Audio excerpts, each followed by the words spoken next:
지난 한 주간 여러분 삶의 자리에서 얼마나 힘들고 어려우셨습니까? 오늘 이 아침에 함께 예배드리시는 여러분들에게 하나님의 은혜가 넘치실 수 있기를 주님의 이름으로 축복합니다. 우리 옆에 있는 분들하고 함께 인사 나눕니다. 축복합니다. 반갑습니다. 안녕하세요. 오늘 찬양 들으면서 여러분 은혜를 많이 받으셨죠? 우리가 주일날 찬양대가 했는데 가끔 연주를 하기도 하고 또 찬양 솔리스트 찬양을 하기도 하고 하는데 참 큰 은혜가 됩니다. 오늘 찬양 들으면서 문득 그런 생각 들었어요. 우리 박승영 집사님이 참 목소리가 좋잖아요. 성악을 전공하지 않았는데도 저렇게 잘하시니 전공을 했으면 얼마나 잘했을까 그런 생각이 들기도 하고, 또 우리 박승형 집사님 형이 목사님입니다. 박주영 목사님인데 장로의 신학대학 신학대학원에는 중창단이 있습니다.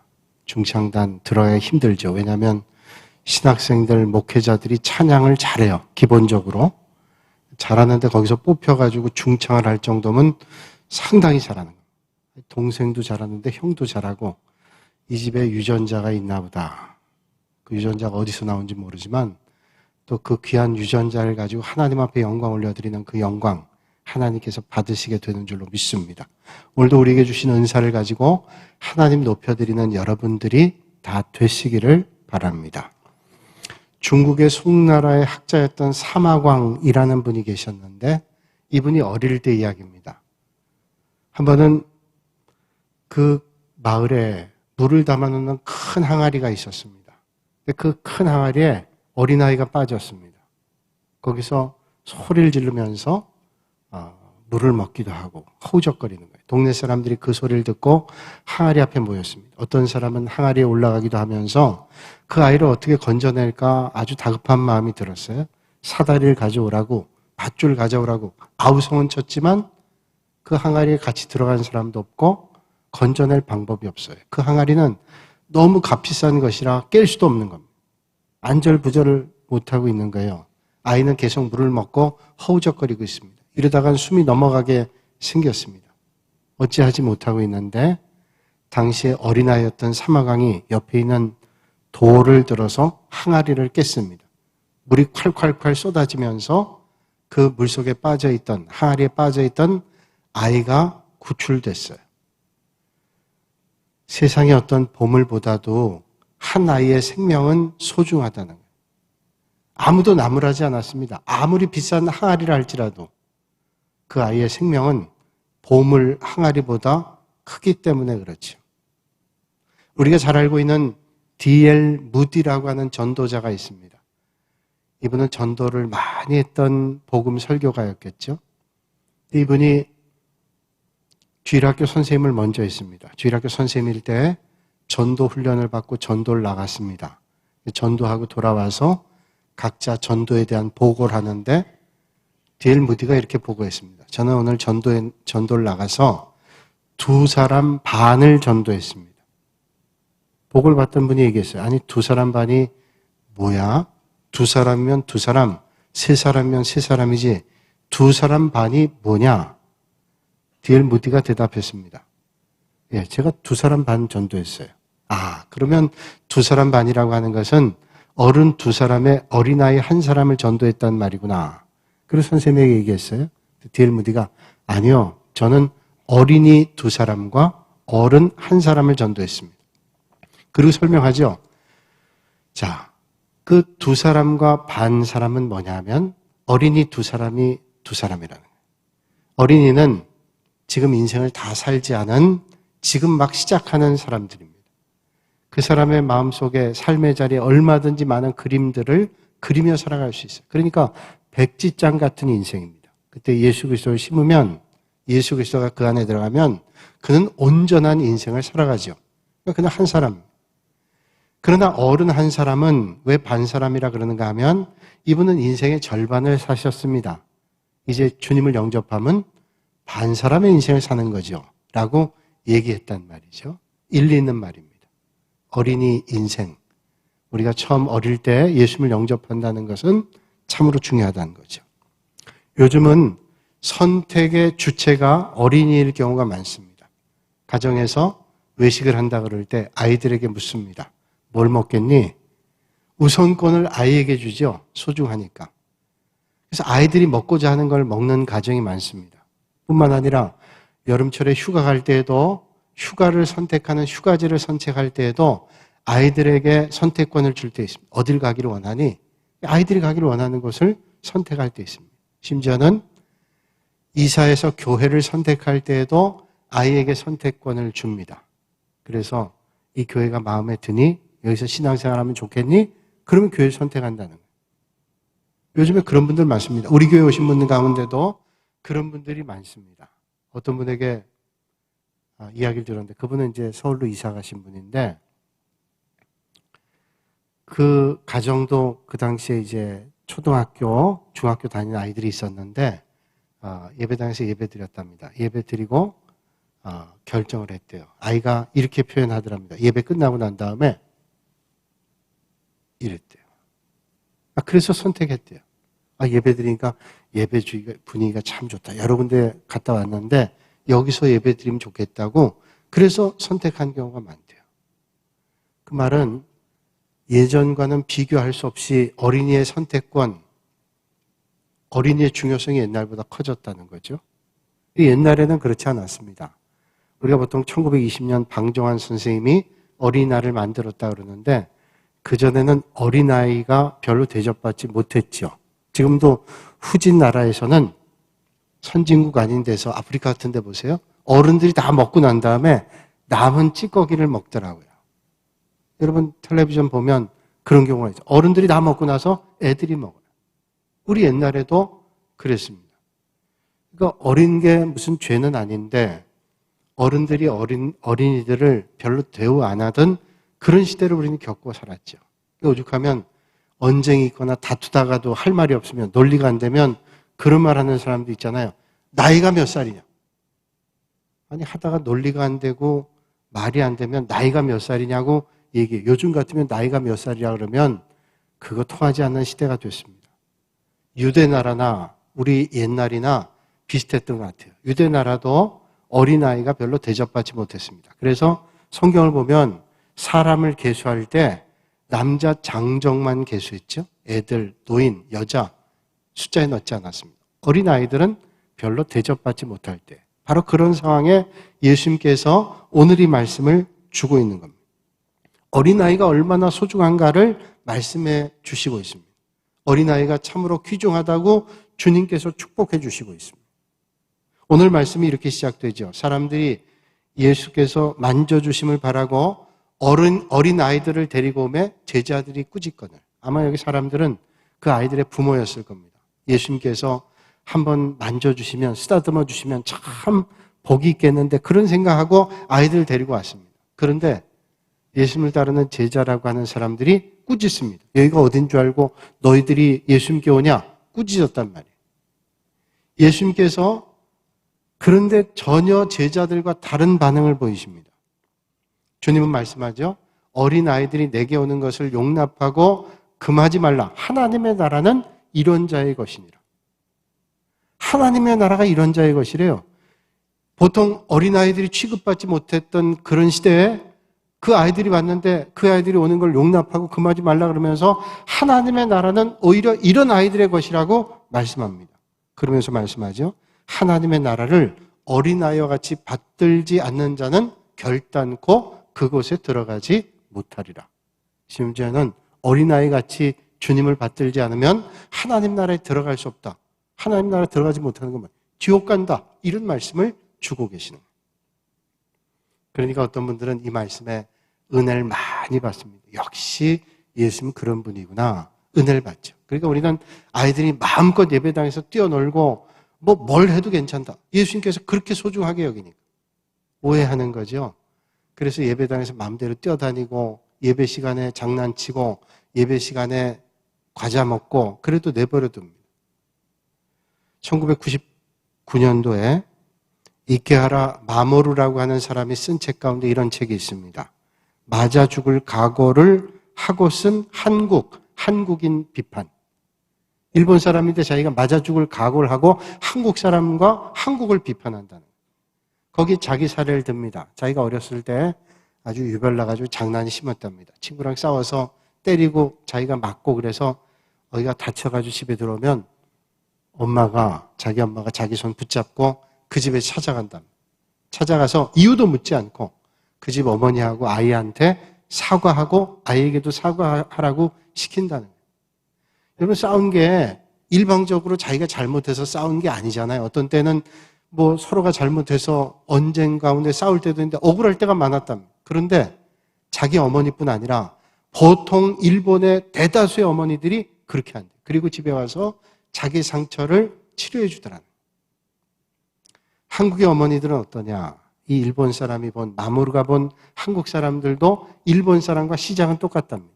아이가 싸우고 와서 다쳐가지고 오면 아이 손을 붙잡고 그 아이 집에 간답니다. 똑같이 간대요. 그런데 가서는 얘기하는 게 틀리다는 거예요. 이 아이가 얼마나 귀한 아이인데 당신 아이가 우리 아이를 때렸나고 호통을 치면서 나무라기 시작한다. 이거 어떡하겠냐고. 그래서 아이들 싸움이 어른 싸움 된다는 겁니다. 여러분, 요즘에 아이들이 귀합니다. 적으니까 귀하기도 하고 자기 자식이 귀하지 않은 엄마가 어디 있습니까? 그러니까 아이를 키울 때 우리 아이는 특별하니까 특별한 걸 주고, 어떤 사람은 자기 아이가 특별해서 자기 아이 이름을 특별하게 짓는데요. 제가 그 얘기를 듣고 생각했어요. 아니, 남의 얘기는 안 특별한가? 말을 가려서 할 줄 알아야지. 참 철이 없다. 그런 생각이 들 때. 다 특별하죠, 자기 자식. 특별한. 그런데 그렇게 자라다 보면 어떻게 되냐면 아나무인이 된다는 거예요. 그래서 조금 잘못해도 엄마가 편 들어주고 자기 편 들어주니까 커서도 똑같아진다는 거예요. 자기 편 들어주는 엄마, 아빠를 생각해서 철없는 행동을 해도 반성이 없다는 거예요. 잘못한 일을 해도 뉘우침도 없다는 거예요. 왜? 내 뒤에는 엄마, 아빠가 다 책임져 주는데. 그러니까 어떤 대기업의 회장은 자기 아들이 얻어맞고 왔다고 가지고 야구방망이 가서 때려주고 돈 줬대잖아요. 이건 아들이 아무리 잘해도 철없는 자식이에요. 여러분 어떻게 생각하세요? 어떤 교육이 올바른 교육일까요? 어떤 아이가 엄마 손잡고 장난감 가게를 지나가는데 아이들이 장난감 가게를 지나가면 그냥 지나가나요? 장난감 사달라고 그러죠. 엄마 장난감 사주세요. 그럽니다. 아주 존댓말을 깍듯이 하면서 엄마 장난감 사주세요. 엄마가 아이에게 존중하더라고 또 존댓말로 아이에게 안 된다. 저러면 안 돼요. 그리고 또 깍듯이 얘기했어요. 근데 아이가 그런다고 그냥 말 듣나요? 털퍼덕 주저앉아가지고 엄마 장난감 사주세요. 계속 그러는 거예요. 엄마가 얘기하죠. 안 돼요. 엄마가 이렇게 길에서 자꾸 졸으면 어떻게 한다 그랬지요? 그랬더니 아이가 대답하더래요. 예, 자꾸 졸으면 엄마가 집에 가서 죽는다 그랬어요. 집에 가면 너 죽어? 이랬던 거예요.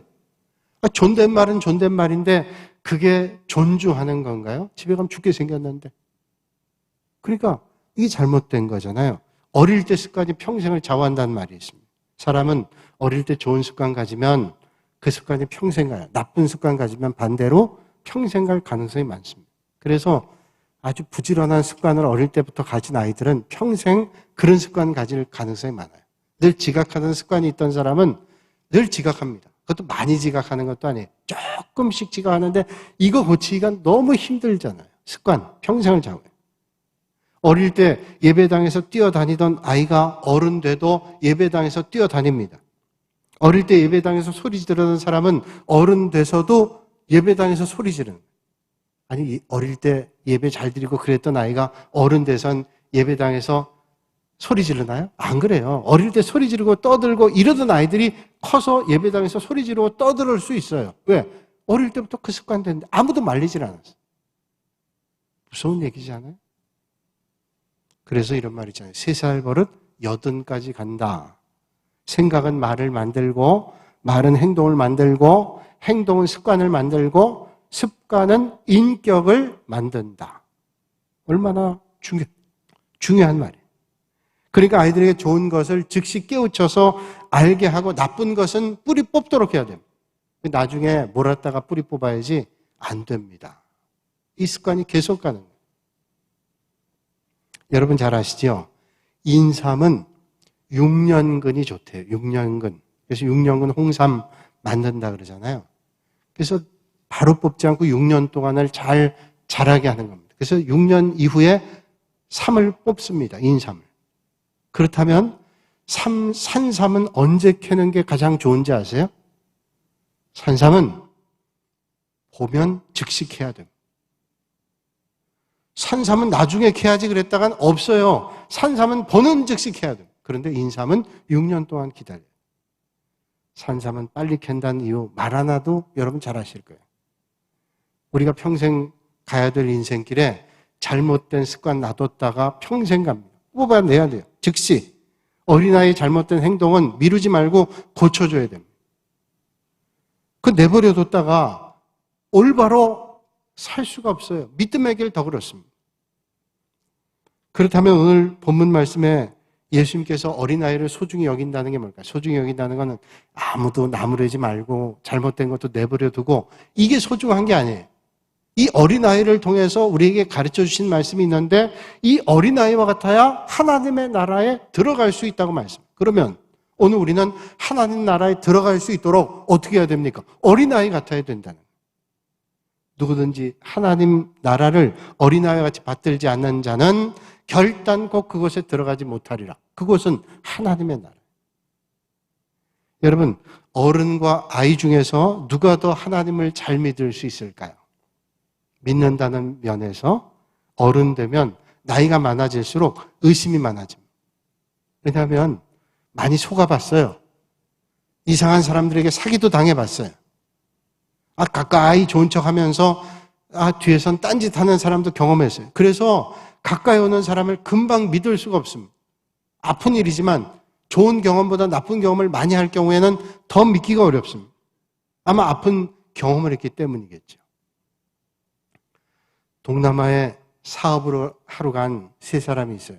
친구들인데 생활비를 아끼기 위해서 남자 셋이 아파트를 얻어가지고 사는데 뭐 살림을 할 줄 아나요. 그러니까 가정 도우미를 구해서 현지인 비싸지 않은 돈으로 도움을 받았습니다. 그런데 얼마나 일을 잘하는지 반찬도 잘하고 청소도 잘하고 딱 한 가지가 좀 문제가 있어요. 딱 한 가지는 자꾸 술병을 모아둔 술병에 술이 없어지는 거예요. 그래서 참 저 습관만 좀 고치면 좋겠는데 술병에 술이 줄어드는 겁니다. 그래서 이거 어떻게 하는가, 어떻게 해야 되는가, 뭐 다른 건 나무랄 게 없는데 그래서 그 술병에 줄을 거놨답니다. 정확한 근거를 잡기 위해서. 근데 줄을 거놓으면 또 그게 줄어드는. 어느 날 친구 셋이 골프를 치러 갔다가 술을 먹고 술이 어느 정도 취해 집에 들어왔는데 또 더 술을 먹고 싶은 생각이 들어서 술병을 봤는데 술잔이 줄어든 거예요. 화가 나는데 이미 그 가정 도우미는 집에 갔으니 내일 한번 나무래야 되겠다 생각하고 어떻게 골탕을 먹일까 하다가 술김에 좋지 않은 행동을 했어요. 그래서 그 오줌을 받아가지고 그 술병에 채워놨어요.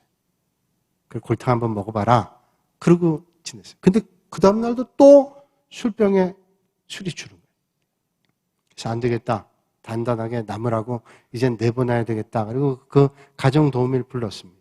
불러가지고 다 일을 잘하고 좋은데 술병에 술이 자꾸 줄어드는. 이게 도둑질인데 이거 하는 건 고쳐야 됩니다. 당신 일을 같이 못하겠다고. 그렇게 얘기를 했어요. 그랬더니 이 아주머니가 얘기하더래요. 아니 나는 한 번도 술을 먹은 적이 없습니다. 아니 술을 먹지 않는데 아무도 내 친구들 술 먹지 않았다는데 왜 술병에 술이 줄었습니까? 그렇게 얘기를 했더니 저는 술을 마신 적은 한 번도 없습니다. 단지 음식에 술을 조금 넣었을 뿐이지. 누가 드셨나요? 의심하다가 본 손해가 우리는 때때로 있어요. 근데 그런 의심 그래요. 그러나 우리가 하나님을 믿어야 되는데 믿어야 될 하나님을 의심해서 하나님을 제대로 믿지 못한다면 얼마나 손해일까요? 근데 어린아이는 그렇지 않잖아요. 그런 차원에서 아이들은 주님을 잘 믿어요. 그래서 어릴 때 믿은 아이들이 평생 믿음 안에 있을 가능성이 높아요. 그래서 중국에서는 어릴 때 예수님을 영접 못하게 합니다. 전도 못하게 해요. 왜냐하면 어릴 때 믿으면 언젠가 주님 앞으로 돌아오거든요. 초등학교 미션 스쿨에 다니는 아이들이 처음에 들어갈 때는 예수 믿는 아이가 많지 않아도 나중에 그 아이들이 6년 동안 예배드리고 그래서 나중에 통계를 보니까 이 아이들이 절반 이상이 예수 믿어요. 저도 미션스쿨 다녔는데 제 친구들이 처음엔 예수님 안 믿던 아이들이 지금 만나면 예수님 영접하고 믿는 애들이 많아요. 그 통계가 맞구나 하는 그런 생각을 해보게 돼요. 그러니까 아이들이 그런 마음이 많으니까 유괴도 당하고 다른 사람들의 말도 잘 듣잖아요. 그러니까 아이들에게 얘기하잖아요. 절대로 낯선 사람이 얘기하는 거 믿지 말고 따라가면 안 된다. 그렇게 얘기하는 게 뭐예요? 아이들이 금방 마음을 열고 믿는다니까요.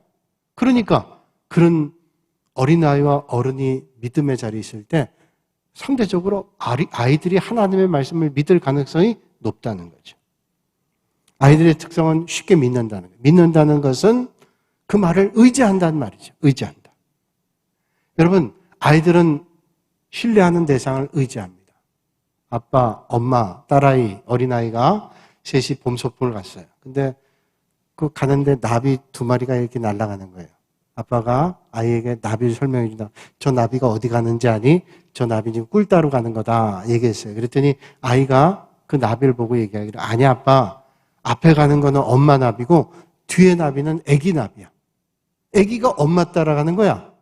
그 애기의 마음속에는 저 따라가는 건 아기고 엄마를 따라, 자기도 그러니.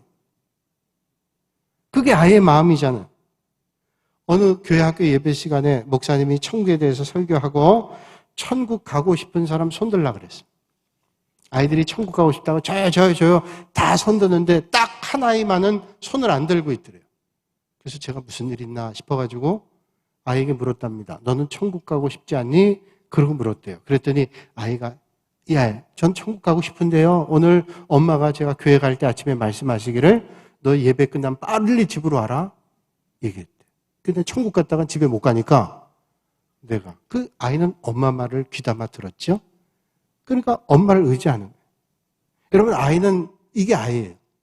그러니까 오늘 주님께서 말씀하신 게 이런 아이, 엄마의 말을 잘 듣고 순종하는 그런 아이를 말씀하는 거예요. 항상 의지하는 걸 얘기해요. 그러니까 하나님을 향한 어린아이와 같다는 말은 하나님을 향해 의지하는 마음이 있다는 말입니다. 하나님을 향한 신뢰함, 의지함, 그것이 없이는 절대로 하나님 나라에 들어갈 수 없다. 이런 어린아이와 같은 마음을 갖는 거, 우리 믿음 생활에 참 중요합니다. 여러분, 오늘도 그런 하나님께서 여러분들의 걸음을 인도하시는 것을 믿으실 수 있길 바랍니다. 어떤 성자 선생님과 제자가 있었어요.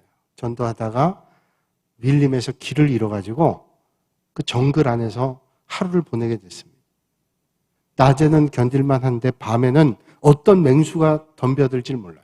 다 불안에 떨면서 어쩔 줄 모르는데 이젠 뭐 길을 잃었으니 민가도 찾을 수 없고 갈 수가 없습니다.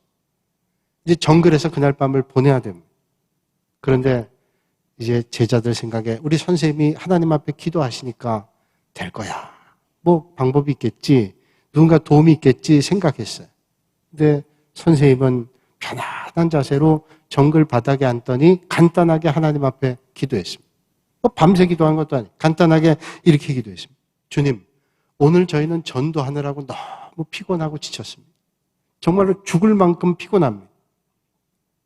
그리고 우리는 이 정글에서 길을 잃었습니다. 그러나 맹수로부터 하나님께서 우리를 지켜주실 줄로 믿습니다. 그래서 주님만 믿고 정글에서 편히 자렵니다. 주님께서 이스라엘 백성들을 인도하셨던 것처럼 간밤에 하나님께서 저희들을 인도해 주시옵소서. 예수님의 이름으로 기도합니다. 아멘. 그리고 코 골고 자는 거예요. 아니, 선생님 저러고 자는데 제자들은 너무 불안한 겁니다. 지금 어디선가 맹수의 울음소리가 나고 언젠간 덮칠 줄 모르는 두려움에 밤새도록 잠을 못 잤어요. 아침이 되자 스승님이 일어났어요. 제자들이 볼멘 목소리로 선생님께 말하죠. 선생님, 우리 선생님만 의지하고 있는데 선생님 주무시니 이게 어찌 된 일입니까? 어떻게 이렇게 주무실 수가 있었어요? 두렵지 않으셨습니까? 그때 선생님 말씀하셨죠. 아니, 주님께 믿고 의지하고 기도했는데 그러고 불안해하면 그게 믿음이냐? 죽던 살던 하나님께서 인도하심을 믿어야 믿음이지. 여러분, 여러분의 삶의 자리에 어려움 만날 때 죽든지 살든지 하나님의 인도하심을 믿는 거죠. 하나님의 역사하심을 기대하는 거죠. 하나님의 인도하심을 바라보는 것이죠. 이게 믿음이지 않겠습니까? 누구든지 하나님의 나라를 어린아이와 같이 받들지 않으면 결단코 그곳에 들어가지 못한다. 여기 받들지 않는다는 말은 뭘까요? 받들지 않는다는 말은 헬라어로 덱세타이란 말인데 받아들인다는 말이에요. 그러니까 받들지 않는다는 말은 받아들이지를 않는다는 거예요. 받아들이지를 않는다면 하나님 나라에 들어갈 수 없다. 믿음이라고 하는 게 뭐예요? 믿음은 받아들이는, 하나님의 말씀 받아들이고 하나님의 역사를 받아들이고 하나님의 인도하심을 받아들이는 거, 믿음이에요. 그래서 요한복음 1장 12절에 말씀하죠. 영접하는 자, 그 이름을 믿는 자들에게는 하나님의 자녀가 되는 권세를 주셨느니라. 여러분, 그게 무슨 말씀이에요? 영접하는 자, 그 이름을 믿는 자, 받아들이는 거예요. 교회를 들락날락 거리는 게 아니라 예수 그리스도를 나의 구세주다, 예수 그리스도 내 인생의 주인이다, 그걸 받아들이고 그 주님을 내가 마음속에 영접하는 겁니다. 그럴 때 우리는 하나님의 자녀가 되는 그런 권세를 하나님이 주시는 거예요. 여러분, 예배당에 백날 와도요, 하나님 말씀 믿지 않고 하나님께서 내 구원자임을 믿지 않고 하나님께서 역사하심을 깨닫지 못하고 그리고 예배당에 들러드려도 하나님의 자녀가 아닙니다. 왜? 하나님의 말씀을 믿지 않고 하나님의 역사를 믿지 않고 하나님의 인도하심을 믿지 않는데 어떻게 주님이 내 구세주가 되고 내 구원자가 돼? 영접하지 않는 거죠. 받아들이지 않는 거죠. 그러니 하나님의 자녀가 될 수 없다는 거예요. 받아들여야 하나님의 자녀가 됩니다. 영접하는 겁니다. 받아들일 때 오늘도 하나님의 역사가 있는 거죠. 그래서 아이를 얘기하는, 이 어린아이와 같이 하나님을 받아들이지 않으면, 영접하지 않으면 결단코 하나님 나라에 들어갈 수 없다. H.R. 웨버라고 하는 신학자가 어린아이의 이 신앙의 양태에 대해서 이렇게 얘기를 하고 있습니다. 어린아이는 객관적 겸손이 있다. 어려운 얘기를 했어요. 어린아이에게 객관적 겸손이 있다. 그런데 여러분, 어른의 입장에서 아이들 보면 아이들이 무조건 겸손하나요? 어떤 아이는 보니까 너무너무 영악해서요, 어른 뺨쳐요. 어른보다 더한 애도 있어요. 얼마나 영악한지 말 한마디를 해도 야, 이건 못 이길 애도 있습니다. 근데 걔가 객관적 겸손이 있다고요? 겸손한 태도보다는 아주 고집스럽고 그런 아이들도 있거든요. 그런데 웨버가 얘기한 객관적 겸손이란 말은 도대체 무슨 말일까요? 심리학의 발달 심리학이라고 있는 게 있는데, 발달 심리학에는 아이들은 아직 비교할 수 있는 능력이 어릴 땐 떨어지기 때문에 상대적 겸손이 어렵답니다. 근데 객관적 겸손이 있다는 말은 뭐냐면 본질적으로 누구를 의존하지 않고는 못 산다는 거예요. 곰곰이 생각해 보세요. 아이들은 자기 힘으로 살아갈 수 없어요. 그러니까 아이들은 항상 보호를 받아요. 특별히 막 태어난 신생아 먹여주고 입혀주고 재워주고 똥, 오줌 다 가려주지 않으면 아이가 살아갈 수 없어요. 만약에 내팽겨치면 그냥 아이 내버려두면 죽습니다. 응애응애 하다가 아무것도 못해요. 누군가 도와주지 않으면 살아갈 수 없어요. 객관적 겸손이라는 것은 누구를 의존하지 않고는 살아갈 수 없다라는 차원에서 의존한다, 의지한다, 누군가를 신뢰한다, 누구의 보호를 받아야 돼. 그런 차원에서 객관적 겸손이라는. 아기는 엄마의 보호와 사랑의 배려 앞에 자라게 됩니다. 엄마의 도움 없이는 안 돼요. 엄마 도움 받는데 누가 체면을 따집니까? 완전히 의탁하고 맡겨드리고 사는 거지. 그러니까 하나님 앞에 겸손은 뭐예요? 내가 할 수 있습니다 아니라 하나님께서 도와주시지 않으면 안 됩니다. 하나님께서 나를 이끌어 주셔야 됩니다. 철저하게 하나님 앞에 맡겨드리는 의존, 그런 사람이 하나님의 나라를 들어갈 수 있다는 거예요. 누가복음 9장 46절 이하의 말씀 보면 제자들이 다퉜습니다. 뭐 때문에? 누가 제일 큰지, 천국에 가서 누가 제일 큰지 다투고 있었어요. 천국에서 누가 크냐고 다투고 있을 때 예수님께서 어린아이 하나를 데려오시면서 말씀하셨어요. 누구든지 이 어린아이와 같이 자기를 낮추는 이가 천국에서 큰 자니라.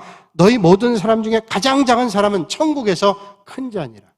이 어린아이같이 작은 자가 큰 자고, 너희들에게 정말로 큰 자는 섬기는 자, 작은 자가 큰 자라는. 그 말은 뭐예요? 얼마나 하나님을 의존하는지, 자기의 부족함을 알고 하나님을 의존하는 사람이 천국에서 정말로 큰 사람이라고 역설적 가르침을 주시는 거예요. 오늘 어린아이와 같이 하나님 받아들이지 않으면 결단코 하나님 나라에 들어갈 수 없습니다. 교만한 사람은 하나님 도움 필요 없어요. 아니, 내가 뭐 내 힘으로 살 수 있는데 하나님 의지 않아요? 하나님 나라 들어갈 수 없어요. 그러나 내가 하나님 의지하지 않고는 도저히 살아갈 수 없습니다. 나는 하나님의 도우심이 필요합니다. 이런 사람이 하나님 나라에 들어갈 수 있어요. 여러분, 기도하다 어떤 땐 기도가 막힐 때 있어요. 그때 기도하기 위해서 어떻게 하나님 기도할 수 있도록 도와주세요. 하나님의 도우심을 구해야 돼요. 그런데 마음속에 의심이 오죠. 과연 하나님 들어주실까? 내 답답한 심정을 주님은 아시기나 할까? 그런 의심이 들어올 때 우리가 하나님의 역사를 만날 수 없어요. 오늘 이 아침에 어린아이같이 신실하게 역사하시는 주님을 기대하며 의심하지 않고 주님을 바라보시는 여러분들이 되시기를 주님의 이름으로 축원합니다. 옛날에 평양신학교에 최필근 목사님이라는 분 계셨어요. 제가 먼저 섬기던 동순교회 예전에 담임 목사님이기도 했는데 이 최필근 목사님이 선교부에서 선교 담당할 때 만주, 중국 쪽에 선교를 나갈 때 선교부에서 많은 헌금을 받아가지고 그 오지에 있는 선교사님들 교회에 헌금하고 다녔습니다. 그러니까 그때 현금을 가지고 다니니까 늘 불안하고 조심했어요.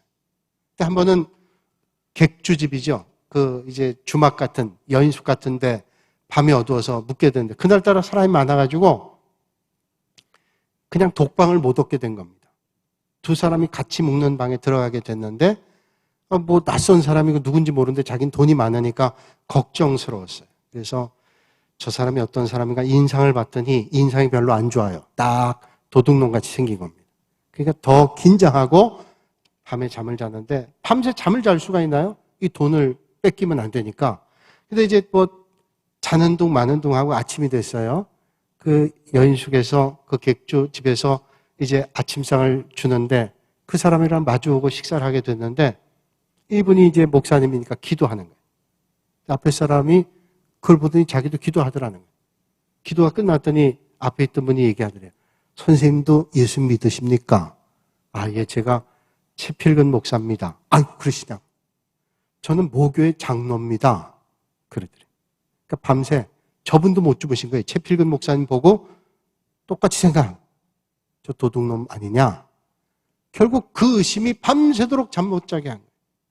여러분, 그 정도야 우리가 견뎌낼 수 있지만 영원한 하나님 나라를 소망하는 믿음의 길 갈 때 영원하신 주님을 의지하지 못한다면 그것처럼 안타깝고 정말로 속상하고 정말로 후회되는 일이 어디 있겠어요. 주님 말씀은 진실로 너희에게 이르노니 누구든지 하나님의 나라를 어린아이와 같이 받들지 않는 자는 결단코 그곳에 들어갈 수 없어요. 사랑하는 여러분, 하나님을 의심하는 자가 아니라 어린아이같이 하나님을 신뢰하는 믿음의 사람들이 되실 수 있기를 바랍니다. 언젠가 저희 교회 젊은 집사님이 세상을 떠났습니다. 그 가정에 아이들이 몇 있는데 막내 아이가 초등학교 저학년이었어요. 이제 엄마 세상 떠나니까 얼마나 안타깝고 슬프고 괴로웠겠어요. 그 울음을 통제할 수가 없었습니다. 말릴 마음도 없었어요. 아무도. 그 아이가 울고 있는데 이제 예배 드려야 되는데 어떻게 해야 될까 생각하다가 뭐 눈물이 잦아들지 않으니까 그래도 이제 우리가 소망을 가지고 하나님 앞에 예배 드려야 하잖아요. 그래서 이제 예배 드려야 되겠네요. 그랬더니 아빠가 얘기하는 거예요. 야, 예배 드리자. 그랬더니 그 아이가 얘기를 듣고는 눈물을 훔치면서 예배를 드리겠다고 방바닥에 무릎을 꿇고 앉더니 두 손을 꼭 쥐는 거예요. 그렇게 슬픈 그 시간에 무릎을 꿇고 두 손을 꼭 쥐는 겁니다. 저는 그 모습을 보며 생각했어요. 제가 주님에 대한 믿음이 분명하구나. 영원한 생명에 대한 믿음이 분명. 육신을 가지고 있으니까 슬픈 건 당연하죠. 괴로운 건 당연하죠. 여러분 아무리 하나님 믿는다고 슬프지 않고 괴롭지 않아요? 이제 어머니를 육신으로 못 보는데 그러나 믿음의 순간이잖아요. 무릎 꿇고 하나님 앞에 간절하게 무릎 꿇고 소망하는 그 믿음의 시간. 그래서 생각했어요. 저런 어린아이 같지 않으면 하나님 나라에 들어갈 수 없는 거구나. 여러분, 하나님 아버지께서는 우리가 어린아이 같은 모습으로 다가오길 원하십니다. 온전히 주님을 의지하고 살아가기를 원합니다. 그분 손 붙잡고 그분께 기대고 계속해서 도움을 청하기를 원하십니다. 주님은 언제라도 우리를 도와주시기를 원하고 계십니다. 그러므로 사랑하는 여러분, 어린아이 같이 겸손한 마음으로 범사에 하나님을 의지하시는 여러분 모두가 되시기를 주님의 이름으로 축원합니다. 거룩하신 아버지 하나님, 오늘 어린의 주일에 주님께서 우리에게 어린아이와 같이 하나님 나라를 받아들이지 않으면 결단코 하나님 나라에 들어갈 수 없다. 주님 말씀했습니다. 우리가 마음속에 주님을 받아들이고 영접하고 주님의 이름을 불러 영원한 하나님 나라를 놓지 않고 영생의 삶을 누리는 믿음의 사람 되게 하여 주시옵소서. 어린 시절부터 주님 향한 좋은 믿음의 습관을 가져서 장성하여 어른 될 때도 귀한 믿음으로 주님 몸된 교회를 존귀히 여기고 하나님 나라를 사모하면서 주님 나라의 아름다운 열매를 맺어가는 믿음의 성도들이 되게 하여 주시옵소서. 예수님의 이름으로 기도하옵나이다. 아멘.